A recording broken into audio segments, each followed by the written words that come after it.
Welcome everybody to our today's workshop. We're talking about editing video with DaVinci Resolve. And today, Jasper, oh, that's me. I'm a little exhausted. Okay, today Sasha and I will do the workshop, and hopefully Maxime will come to help with some questions or translations. Today's workshop will be recorded, and yeah, you can, as always, activate live transcription to follow along. And if you've got a question, just raise your hand or write in the chat. So, because of in the last workshops we didn't talk too much about video, so today we'll change that. And this includes some basics on how a camera really works and how this affects the picture, as well as some more aesthetic rules on video perspectives and lighting. These techniques can be used when using a smartphone or using a real camera. Yeah, and then the biggest part of today's workshop will be all around DaVinci Resolve, installing it, giving an overview, and then hands-on demo of preparing a project and 2 different ways to use it to create a video. Last step, of course, is exporting everything. I will start with the video technology first.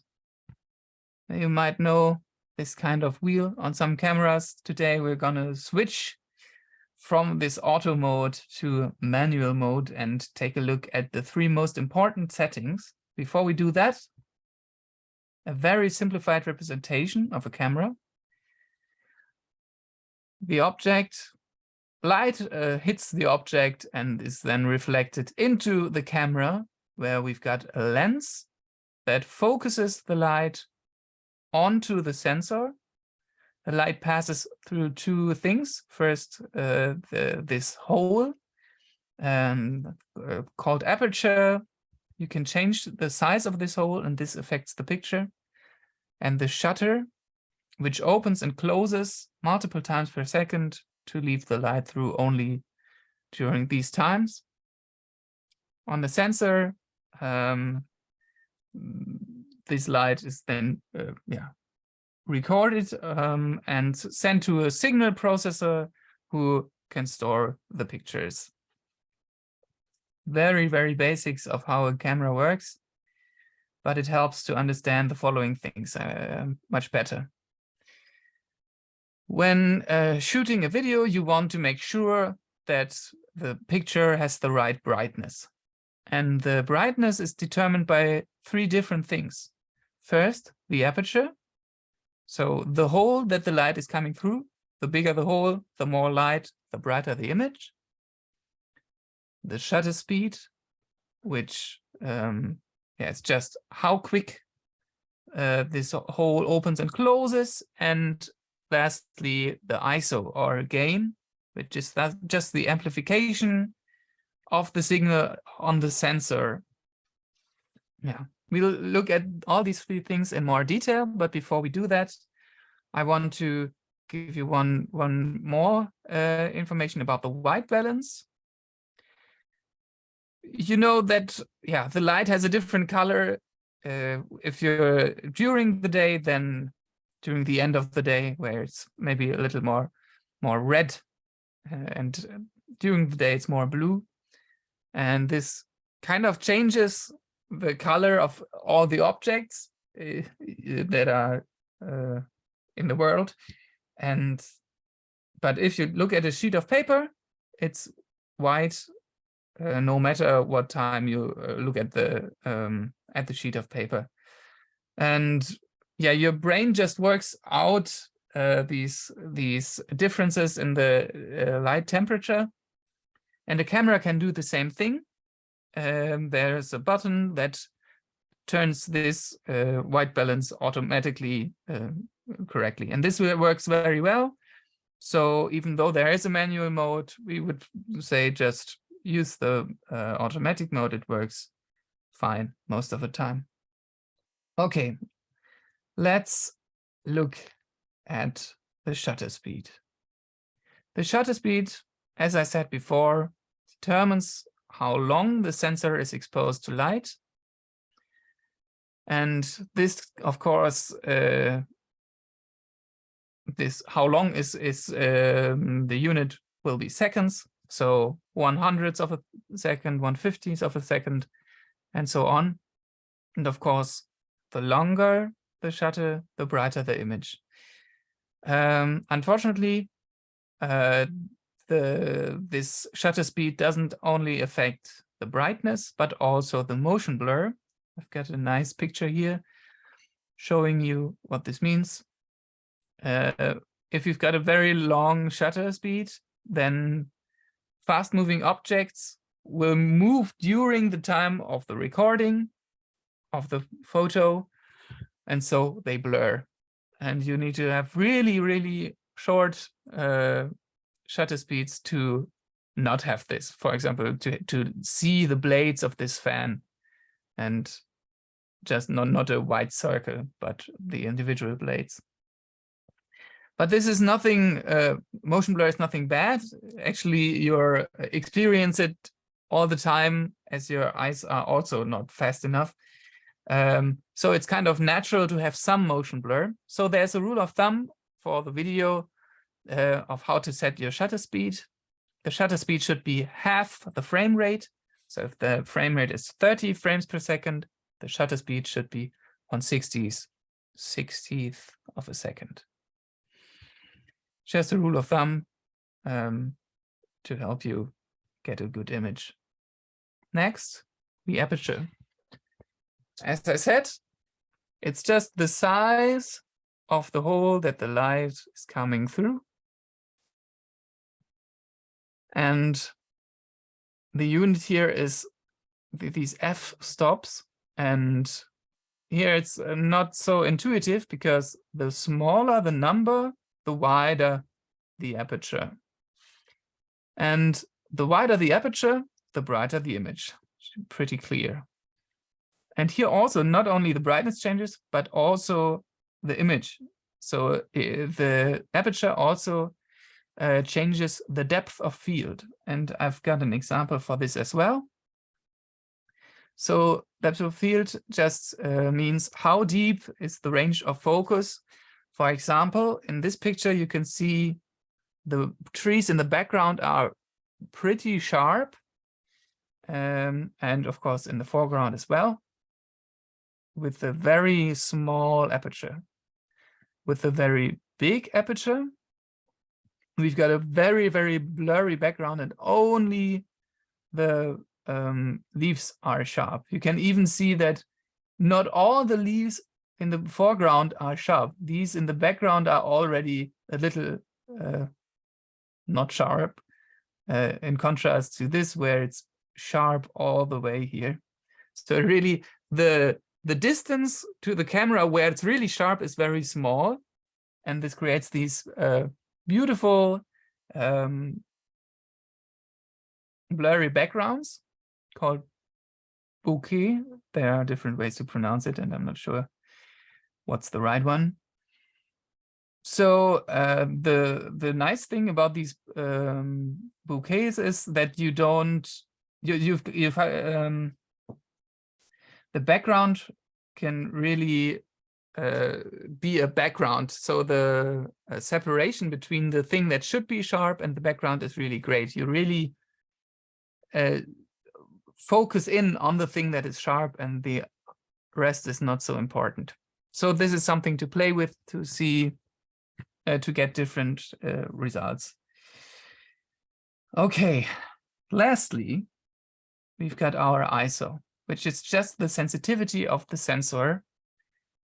And you know this from your microphone as well. You can turn up the gain to make it more loud, even though there is not so loud music in the room. And here, even if there's not so much light, you can still create a pretty bright picture, with the negative side that if there's not enough light and you really have to increase your ISO, the image tends to get more noisy.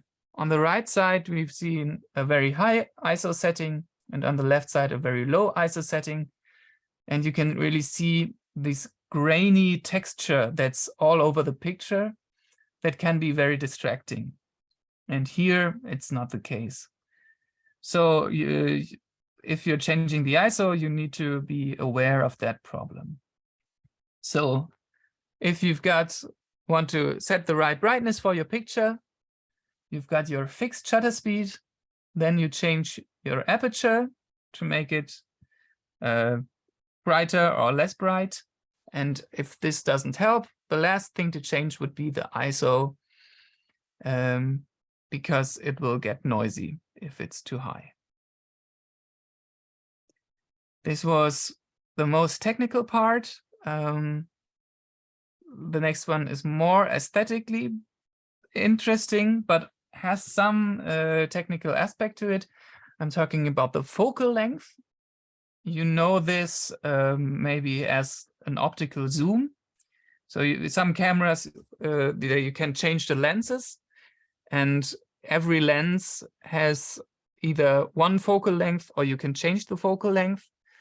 And this way create, you can either zoom very close or you're far away. Unit is millimeters, so a very small number, a small focal length creates this zoomed out look. You can see very much. And a higher number, you're very much zoomed in. You've got a smaller field of view. And the normal focal length, or the one that is very close to the way that we can see as humans, is around 50 millimeters. So this is like a standard focal length that you can always start on. Now, this focal length can also be used to change the picture dramatically. As you can see on the left here, the photographer tried to keep this figure the same size, but he changed the focal length. And to achieve this, of course, with the small focal length, he was very close to the figure, and then he went away and zoomed in to achieve this, the same size for this figure. And what you can see is that the background changes dramatically. It feels like the background is moving in and getting more and more blurry. So the image seems a little bit more flat and with a high focal length, or very far away, a very, far away with a small focal length. A nice example for this is also this dolly zoom, where the cameraman comes closer while zooming out, and you can really see the background changing, but also the contours of his head change. Like the eyes, the ears are, it looks like the ears are moving back and the nose is getting closer. So you can already see this depth change in somebody's face. So this is, it might look a little bit unnatural if you're too close with a very small focal length. You get a very big nose. Yeah, so this is something that can, of course, be used artistically. And to have some vocabulary for how to set up an image, you've maybe seen this, something like this somewhere. So there's the long shot from very far away, maximum, like you see the whole person. The medium shot, where you can see like the upper body and the head, and then the close-up where you can see just the face with much expression in it. And for example, an extreme close-up could be used if you're playing violin, just to see the finger on the fretboard. Yeah, if you're, for example, recording a concert with multiple cameras, maybe use some different perspectives, so you've got variety in the picture. Now on composing the picture, there are some rules. First, the rule of thirds. On some cameras, you can put this as a setting that this grid is overlaid on the image that you see to help you compose the picture. So how can this be used?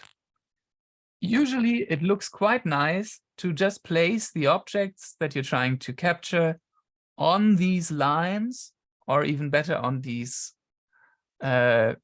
crossing points. For example, here you've got the head of the dog on this point, which creates a nice balanced composition. It helps that the dog is looking into the picture and not out of the picture. This is another rule that can be quite good. If you've got someone looking not directly into the camera, but to the side, leave more place where he's looking at.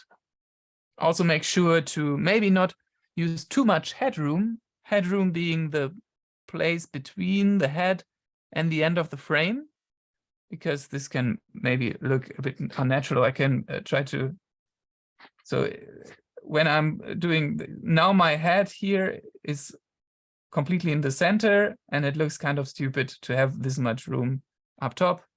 So something like this, where my eyes are almost at this third line, this would look a little bit better. Another thing to use might be symmetries, but in my opinion, trying to make every image symmetrical can be a bit boring. It can look aesthetically pleasing or even a little bit artistic, but if used too much, it can be boring. So use it as an effect, but not as the general, your go-to standard. Okay. I've got one very quick lighting technique I want to share with you that's quite easy to achieve and can create some a little bit professional looking footage. And this is the 3-point lighting technique. These lights are from most important to least important. So if you've got one light, just use this key light. Key light is your primary light that does almost all of the work. It's the most intense and most direct light. This is my setup right here. I've got one light here to the side, shining onto my face, and it creates some shadows here to give the face some contour. Yeah, can look quite nice. But if you've got a second light, place it on the other side to cancel out these shadows, because now it's a little bit extreme maybe. I want to have a more smooth skin, and this can be done with using a second light on the other side. To really separate the subject from the background, a backlight is very useful because it creates some beautiful lines. And I'll show you one example of a photo I took where I used this technique. I've got my key light from this side shining onto her, with the left side being a little bit more dark, and the fill light from the other side making the skin very smooth, so the shadows are not so overpowering. And I did a very extreme backlight. It doesn't need to be that strong, but I thought it looked quite cool in this case. You can really see this line, so it's really contouring her shoulder and the back of her head. So she kind of pops out of the background, which I think looks quite nice. Yeah. Okay. These were just the basics of video technologies and some aesthetic rules. Do you have questions until now?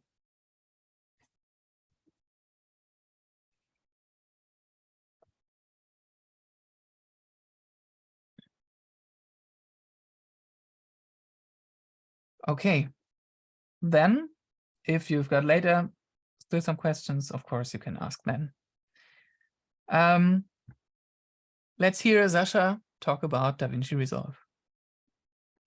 Yes, thank you, Jasper, and welcome everyone. I just want to quickly address that we are aware that the situation is now very critical in Ukraine with the power, and especially today in the news, we also heard that in Odessa there was a lot of problems. So please be safe, everyone, and of course, other things are more important right now than maybe this workshop. We know that, and you don't have to worry about it. Okay, but for everyone who is here, I'm very happy, and we will also, of course, record these workshops, and put them online as fast as possible, so you will be able to watch them later once you maybe have a little more space for that. Okay, but again, for everyone that's here, I'm happy to talk about DaVinci Resolve now. And DaVinci Resolve is a software which is meant for video editing, similar to how Reaper we used for audio editing. And it's a software which is 100% free.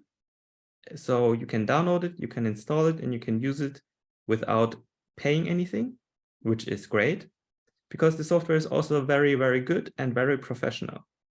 So this software is actually used to create movies for cinemas and other high production movies or videos. But the company decided to offer it also for free. And yeah, in this way, we have a very powerful software with a lot of features, much more than we actually need. All right, let's have a short overlook about DaVinci before we go into a hands-on.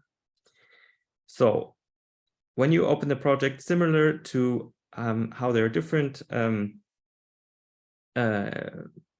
areas on Reaper, we have different areas in DaVinci. And one special thing about DaVinci is that it has different modes. And you can see them at the bottom. And DaVinci is doing that to separate the different processes of the video creation. So it has a mode for importing media, it has a mode for cutting the media, then for editing, you can do like audio, animation, color changes, and export. So a lot of different options that you can do, and in each step you would like to do something different. But for us, actually, we only need two modes. We need the editing mode, and we need the mode for exporting the video, of course. Everything else we don't need, but you can already see that there's a lot of options in DaVinci and a lot of professional abilities, but we will only talk about editing and exporting here. So when you're in the editing mode, the window looks like this. On the left, you have the media. And of course, when you choose a media, you want to also be able to see how the media looks like. And for that, right next to it, there's a media preview. So here you can see what the selected clip or video actually looks like. On the right, you have a timeline preview, and the timeline is the area similar to the timeline in Reaper, where you edit actually all the videos together. So here in DaVinci, we can input in video clips, we can put in audio clips, and to see how this composition looks like, we have this timeline preview at the top next to the media preview. Then to the right, we have the properties of the clip. And here we can just change things like size, loudness, etc. of the clip. So there's just some properties of the clip that we selected. And of course, in the bottom, again, you have the modes. If we then go to the export, it looks somewhat similar, but also a little different. So we only now have one preview because in this mode, we are not editing anymore. we still see the timeline. So you can see all the clips and all the edits, but you can actually not change them. So because you want to export, you don't want to change anything. So it's also a little safer, but you can still see what you did. Of course, you need to choose the settings which you want to have to export the video clip. So you can choose it on the left, all the video settings. In DaVinci, exporting is called rendering. So it's called render settings. And since you might want to render several clips at a time, or several timelines, or several versions of the same timeline, you add all these exports or renders to the render queue. And then, for example, once you have all the timelines done, you can just export them overnight, because it might take a little longer with a render button. Okay, so this is just a general overview about the different modes that we will use. And let's go into the hands-on from here. So I will share now my screen. And first, I want to show you how we can actually go to DaVinci and install it. So I will just Google DaVinci Resolve. It's very easy. Then they will find a link by Blackmagic. That's the company that creates it. I will change the language to English. Here it is. All right. And this is how it looks like. You can see very professional videos, very impressive. And here you can just scroll down and here download it for free. And again, this is totally 100% for free. There's a version that you can buy, but it's only for professionals, really. It's super unnecessary. This has everything that we need, and it's for free. It's really great. Yes, and you download it and you install it normally, and then you have it on your computer. So we want to open DaVinci now. So I can just open it here. It loads a little. So, and this is then the window that you see. This is the project manager. Here you can see all the projects that you're doing. So here it's from the first workshop, the projects that I did, some other recordings I did, here organ, etc. Here actually the video that I did on the comparison of the microphones. So the first thing I want to show you is what we talked about in our workshop 3 about advanced audio recording. And it concerns that we actually said it's better, or it's best, to separate the recording of the video and the recording of the audio. And back then I said you should clap so we can synchronize it later, because we will have to synchronize it in DaVinci Resolve, the video and the audio. And I want to show you how to do that now. So we want to start, of course, a new project. When I click that, I will have to give it a name. So I will just go workshop 2 sync. And I press enter for create. This is now what I see. We're actually in the wrong mode. It's here the cut mode. We actually want to be in the edit mode. And now you're a little more familiar. So we have left the media. Of course, it's empty because I didn't import anything. Right, the inspector. Here I have the previews. Of course, since there's nothing to see, no clips yet, this is all empty. So let's start with actually synchronizing the video.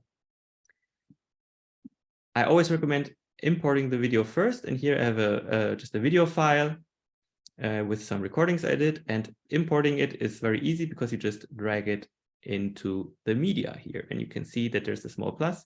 If I let it go, it will be imported. Now, here's the one important thing on how to prepare a project in DaVinci.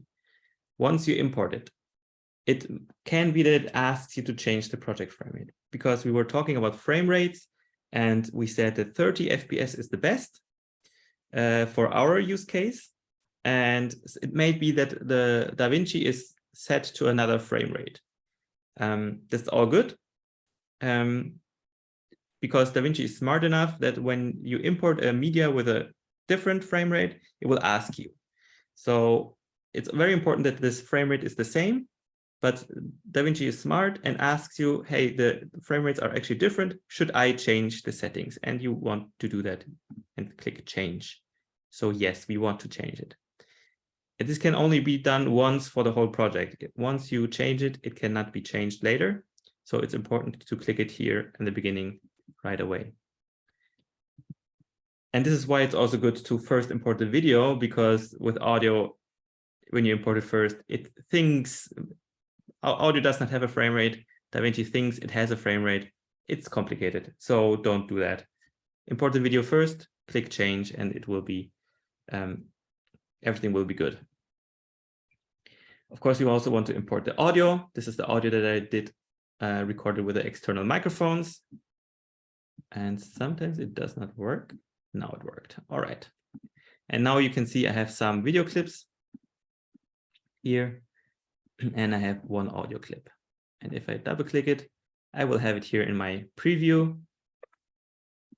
And same with the audio. Okay. It's not so hard, actually. It's very intuitive, because here we have our timeline, and we just take this clip, and I know it's take 9, and I have it starts at 0, so this is the take 9 actually, although it's written 8. But I also said it, but I know which one it is, and I can just drop it here, and I take it and I drop it, and you can see that there's a clip starting to appear. And if I let go, the clip will now live inside of this timeline. So you can already see here was the moment that I clapped. And this is the clap that we now use to synchronize, because if I have a short listen, and I will give you the audio, just give me a second. It always forgets to also share the audio. If you have a quick listen, you will hear that the sound is actually not so great from the camera.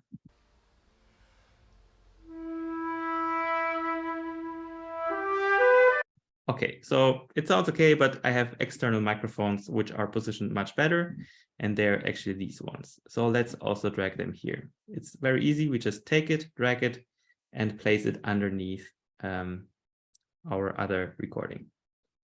Now you can see that similar to Reaper, I have a solo and a mute button here, so I can actually now listen only to the audio of the microphones.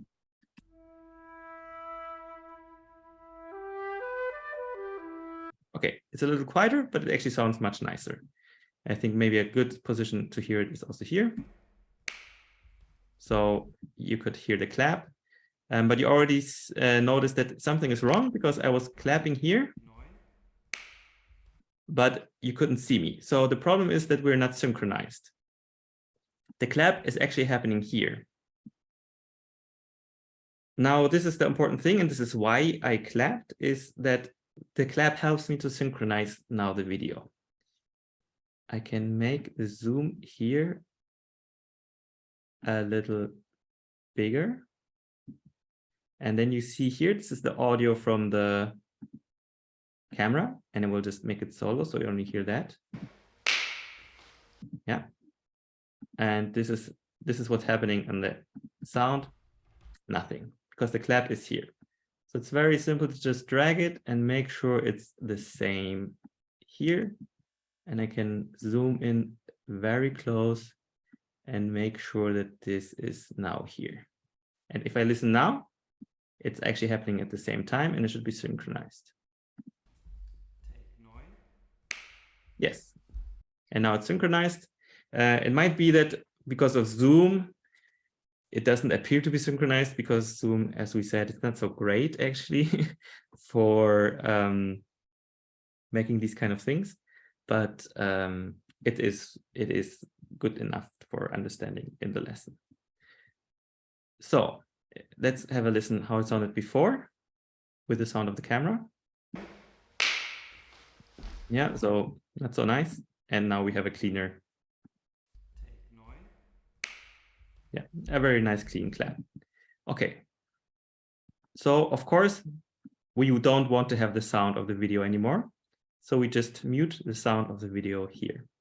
And by the way, similar to Reaper, I hit playback just by hitting the space bar. Yeah, you can also press this button here. It does the same and stop. So I just want to say that it's very similar to Reaper, which is also why it's great. Because also similar to Reaper, now I want to cut and edit this. And to do that, I can go to the bottom of this clip and actually change, similar to Reaper, how long and it should be and where it should start. So I can put it here, for example. And the good thing is I see already what he's doing. So here he's starting to lift his flute. So this is where I want to start. And of course, I want the audio also to start at the same spot. So I can also just grab it on the bottom left corner. And also, we know this magnet tool from Reaper. In DaVinci, we also have it, and it helps us to actually make sure that the clips start at exactly the same position. So if I get close, it just snaps into the same spot, and we have a small visual indication that it's actually on the same spot. All right. Next thing would be just to select both. So either make a drag selection or click it, hold shift and click the second one. And we can just move everything all the way to the beginning. So we start with that. Let's zoom out a little because we also need to think about the end.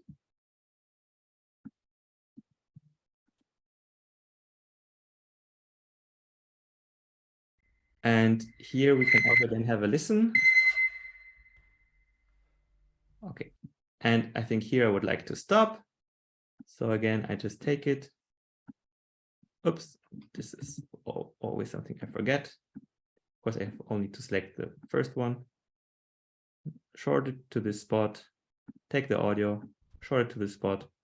And now I have a perfectly synchronized video with the audio from my microphone that I recorded separately with the camera. And this microphone can be the Zoom, can be a portable recorder, can be microphones, doesn't matter. The fact that it's separate, it's a better position, already improves the audio a lot. And let's have a short listen.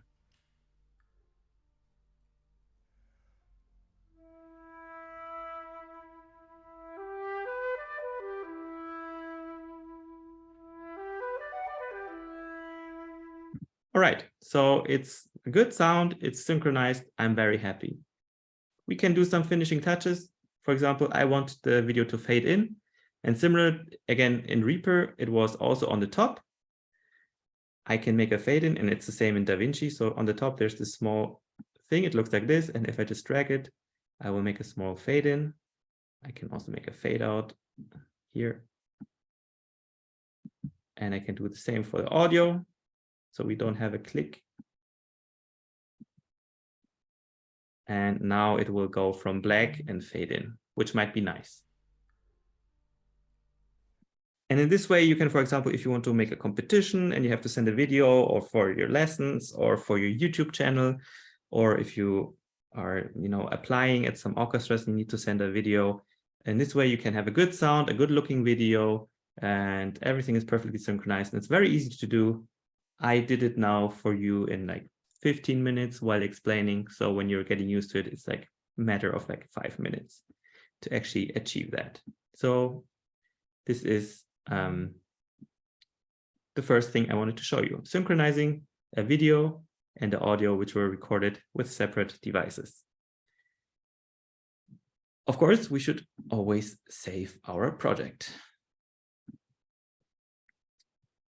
Now, the next step would for this project be to export it, but I want to show you another thing first, and then we'll go to export. So let's create a new project again. And this now will be about the project that we want you to do, which is about recording each instrument separately and then mixing everything together and putting the videos together. So I will call it workshop 2 Helbel. All right. So I have a new project again. You know it already. Everything is empty. And let's have a short look about that. So here I have some recordings of Jasper, Dima, and Benedict who were playing the Pachelbel canon. So you can see this is Benedict playing his voice. This is Dima. And this is Jasper playing on the piano. Okay, and they all should now play together. How to edit that, I was already showing you in the last workshop about editing audio recordings. And so this is already what Jasper did for me. And I have an audio file for that. So first, again, as I said, we want to import the videos. We again want to change the frame rate. Yes, because that's important. All right, then I have an audio file which Jasper created for me, which is the edited version of all these. And I will put it also in my media. All right. And then we already know the next steps. I will actually take first, because Dima was playing the bass line, was put it in here first, because this is what will be my reference. Okay, so we'll just drop it and it's here. Perfect. He played it actually several times, so I would just have to shorten it a little. Okay, this is the first time I want to have. So I would just shorten it here, and this just works as I said. Also, you can see the video and the audio of the camera. They are linked by default. So whatever I do here or do here doesn't matter because they are always selected together. So just to make this clear again. Okay, and now I know from the score that actually Jasper and Benedict, they will join in later. And so I will have to find the spots. So it starts like this.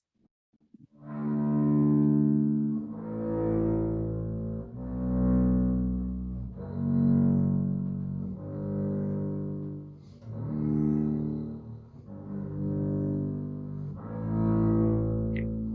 Now I know that actually Maxime is starting on the trumpet, but I don't have the video for that. So, but I want to mark these spots. So here would be the next entrance, and here's where Maxime would start. To create a marker, I can just press M,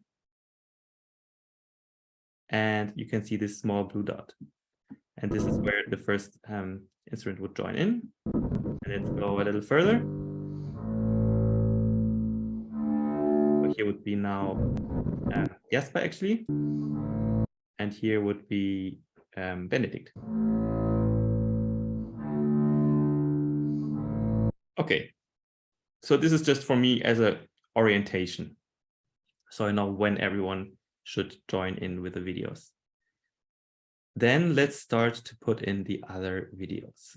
And let's start with Jasper because he will be the next. I will just drop it in.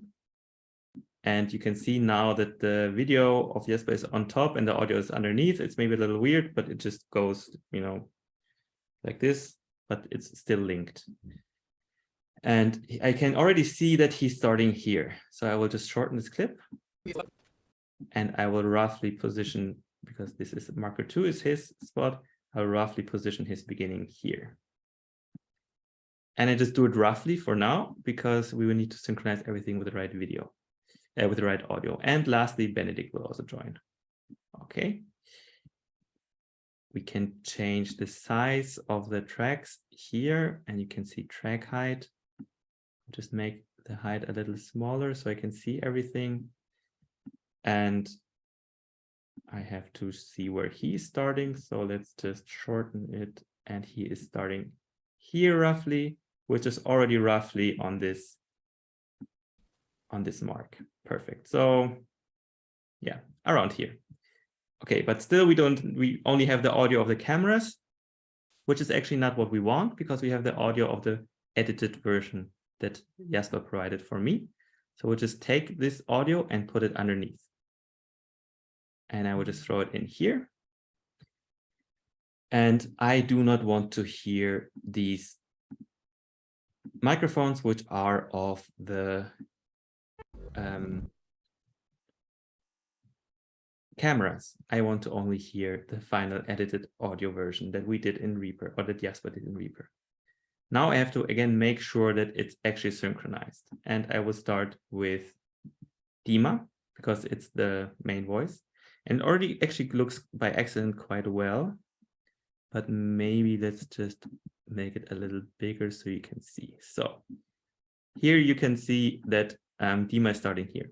And now we could do it with claps, but the claps are not in the audio, so it's a little more complicated. The easiest here is actually just to use your eyes and your ears to make sure that everything is synchronized. And it's the fastest.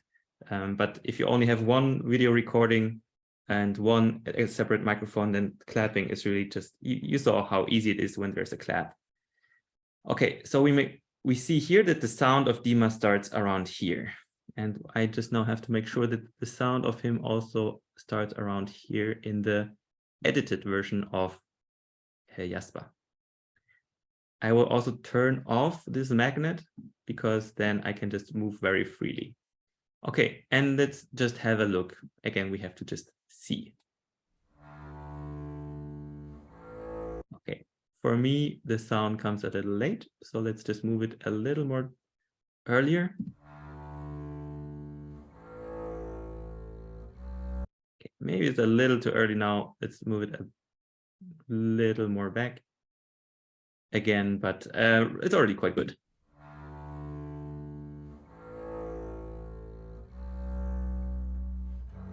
I think it was actually better before. Okay, but it might take some time. Like you might have to look at it for like 1 or 2 minutes. I just did it now in 10 seconds. So it's well enough, but I want to continue for the speed of this workshop. So it's somewhat synchronized, as you can see.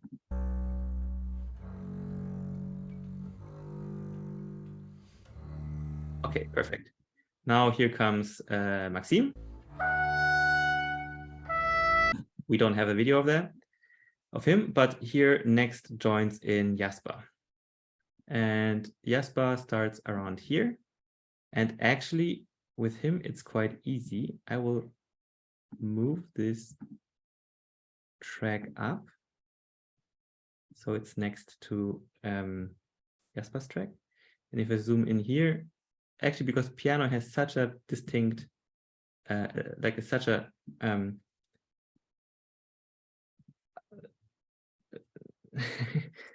I lost the word, like it's such a percussive sound. It goes from nothing to very high. I actually see it here. So I know that this is actually the piano. So it's for me quite easy to just move it here. So with piano, it's always very easy. You're quite lucky when you have that. And yeah, it's somewhat synchronized like this. So let's have a listen again. And we can see that actually now Jasper should be also in sync to the edited version. You can see it with the hammers here. Yeah, looks very good. Perfect. Now let's go to Benedict, which is the hardest because it's also a string instrument. And he starts here, we said. So let's zoom in. And also already roughly good. Let's just have a listen.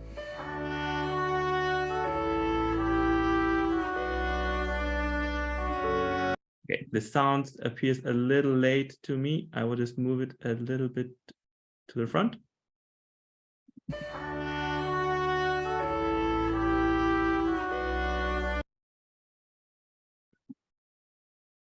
little more. Oh, no, wait. The sound appears late. I have to move it back. That was the wrong direction. Sometimes it's confusing.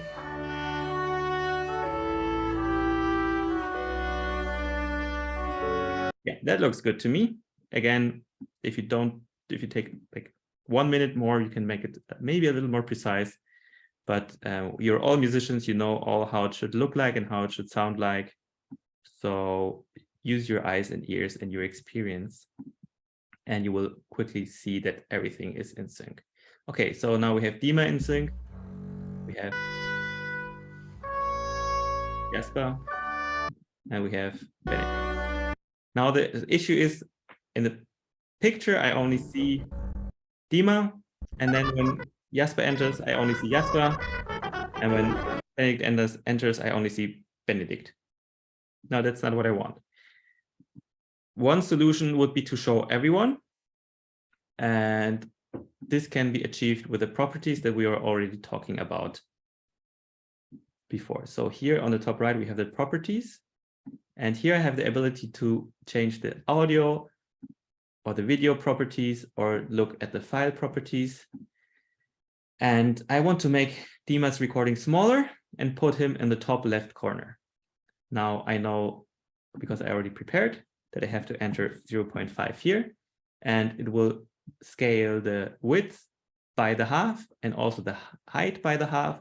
So the whole picture will be a quarter of the size. And because they are linked here with this button, I can just enter it here and it adds to both. And now I have Dima here, quarter of the size. Then I have to position him, and to position him, I can just double click here and enter the values that I want. And I already, again, tried it. I have to move this video minus 480 pixels to the left. And now it's perfectly on the corner here. If you wonder, the width of a full HD picture that we use is 1920. The height is 1080. Because the reference is the center point. The center point has to be a quarter. So it was in the middle. But now because it's half the size, we have to put it at a quarter of the width. And the quarter of the width of 1920 is 480. So we have to move it 480 to the left. And the quarter of the width of 1080, which is the height, is 270. And if we enter 270, then we move it perfectly in the upper left corner. You can try this out. You can calculate it. I just already prepared, so I know it. So now Dima is here in the top left corner, which is good, but Jasper still is too big. So we have to do the same for Jasper. Quarter the size, and Jasper I want to have on the bottom left corner. So again, left, I will speed this up. Minus 480, but this time we don't put him up 270, but we put him down 270, so we entered minus. And lastly, we have Benedict. I want him to put it on the right side, and because we only have 3, I will leave him in the middle. So we have 480 to the right this time, so not minus, but plus 480. Oh, I of course need to change his size too. Yes, and like this, it's very nice. Everyone appears. Okay, now I have to just make some artistic choices. This is how it should look like when everyone is playing, but I want everyone to start roughly when Dima is starting. So I can just take again the clips and move them, extend it a little here. And here you can see that Jasper is actually just about to lift his headphones. So this is where I want him to start. And the same with Benedict. He is somewhere just picking up his bow. So this is where I want it to start for him. And like this, because they don't start at the same time, it looks like everyone is joining in a Zoom call or something. They are appearing. Let's have a short look. So this is Dima, then Benedict joins, and then Jasper is joining. And so everyone is joining to Dima. It's like a nice, I guess, like a message. And similar in the end, everyone just logs out in some way as my aesthetic concept. So let's shorten Benedict. He puts it away maybe. So when he puts it away and turns around, we will do that. And similar with Jasper, let's see. He is putting it down and walks away. Okay, this is where I want him to stop for Jasper. Zoom in. And Dima, he is putting away his bow. And yeah, let's stop when he's putting away his bow. Okay, perfect. Now, everything should, of course, again start at the beginning. So I will this time just press Command A and select everything. You can also press Control A on the Windows. and I just drag everything to the left. So this is where everything is starting. And now if I start from the very beginning, it will look and sound roughly like this.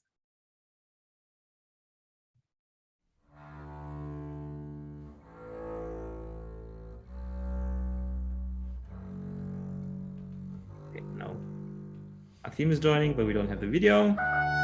And then Jasper is joining. Wait, I forgot Jasper. Jasper's joining here.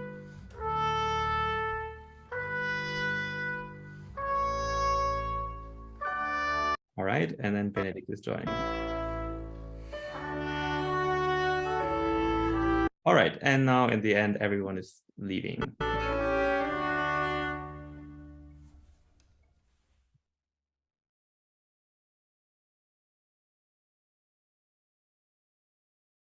Okay, so this would be, for example, one way how it could look, how the project could look like for you.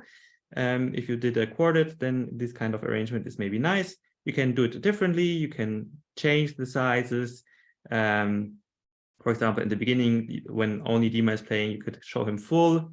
Then when someone else is joining, you can show only 2 and side by side. And then when everyone is there, you can show all the 4 or 3 or cut in between.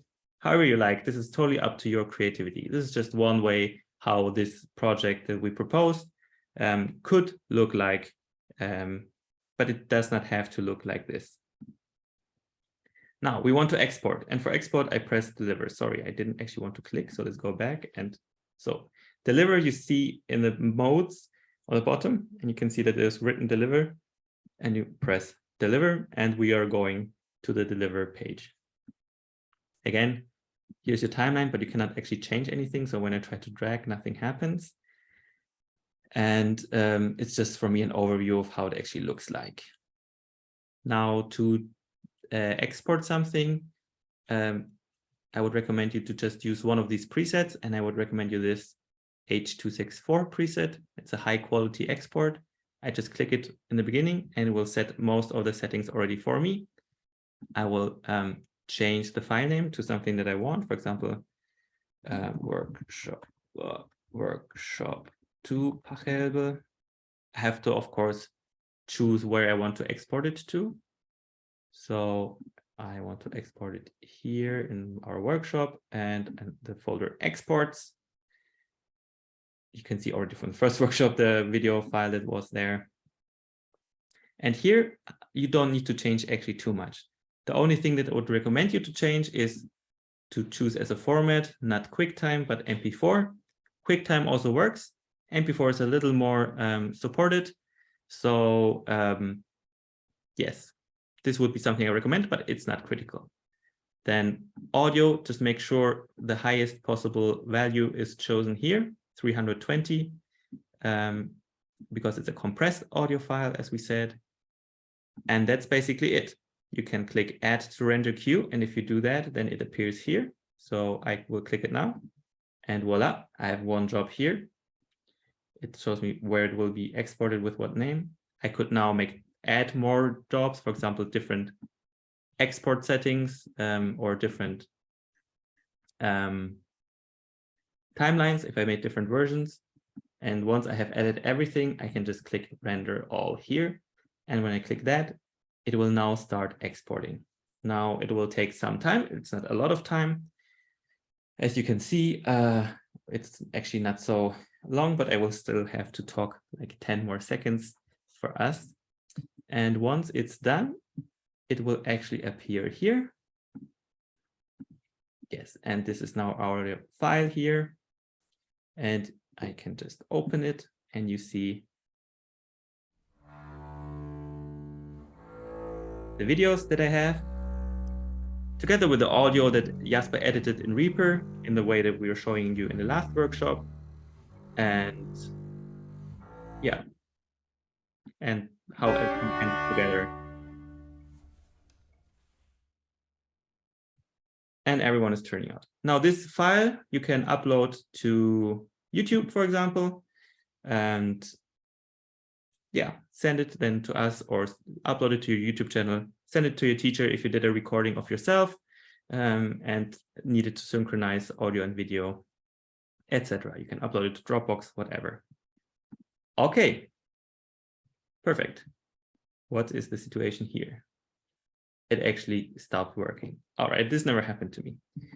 Well, let's go maybe back to the presentation, Jesper, and finish this whole workshop for today. Okay, so what we have learned today, we were talking about camera settings, how the camera works, and which settings there are to change brightness mostly, and how they affect the pictures. We were talking about lighting that we can use to make our videos look a little more professional if you choose. And we also talked about how to edit videos in DaVinci Resolve in two ways. One's how to just synchronize audio and video that we recorded separately. And second, how we can edit multiple video recordings together as if everyone was playing in one ensemble, but actually everyone recorded on themselves. And lastly, we were also looking at how to export in DaVinci. All right, I think we nailed the time pretty much, 1 hour. So do you have any more questions? If yes, please feel free to ask.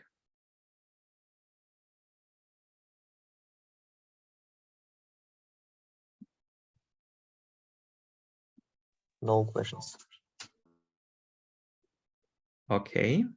Ich habe keine Fragen. Sehr gut. Das ist gut. That's great. I hope that everything was clear. Okay, if there are no questions, thank you so much for your attention. The next workshop will be for your group on Friday the 2nd. Hopefully things will look better by then. If you have any questions, you can write to us, of course, always an email. You can come to the next consulting hour on Wednesday from 4 p.m. Kiev time. You will find this workshop hopefully soon on YouTube. We will discuss with the group. Probably sometime during the next week, like Tuesday, Wednesday. It will be probably uploaded. And again, thank you so much for your attention. Have a good weekend. Please be safe and hopefully see you soon.